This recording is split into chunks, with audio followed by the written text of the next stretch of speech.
এখন রোজা রেখে মানুষের পক্ষে কি এত কষ্ট করা সম্ভব? বলছে লস বোঝা গেলে লস ছাড়া দিব, এখন লসটা 11টা বাজে, এখনো লস ছাড়ে না। এখন ছাড়তে হবে, সাধারণ যাত্রী কেন ভোগান্তি হবে? এই ভোগান্তি আমরা চাই না। সেনাবাহিনী আমাদের পক্ষে, এই সেনাবাহিনী যদি আমাদের সাহায্য না করে তাহলে আমরা কেমনে চলবো?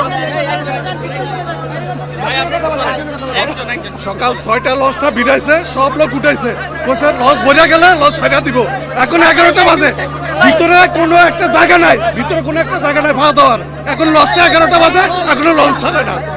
সব যাত্রীরা রোজা আছে, সব সব ব্যাধিস হয়ে গেছে, এখানে লঞ্চ ছাড়বো না। সেনাবাহিনী কইছে লঞ্চ ছাড়া দেওয়া হইব, অন্যরা তারা ওদের সাথে আলাপ করছে লঞ্চ ছাড়া দেওয়া। সকাল 6টা বাজে লাস্টটা এখানে গার্ড করছে, বলছে যে লসটা বললে ছেড়ে দিবে, কিন্তু সকাল 8টা পর্যন্ত শিডিউল টাইম দিছে যে 8টা বাজে ছেড়ে দিবে, এখন বাজে 11টা, এখনো ছাড়া না।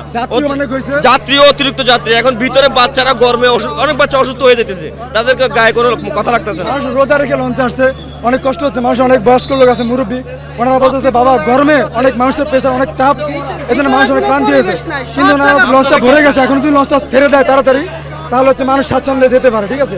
এখন রোজা রেখে মানুষের পক্ষে কি এত কষ্ট করা সম্ভব? বাচ্চারা ছোট ছোট অনেকগুলো বাচ্চা আছে লঞ্চে, তারা সবাই অসুস্থ হয়ে যাচ্ছে। সাথে গিয়ে দেখতে পান অনেক যাত্রী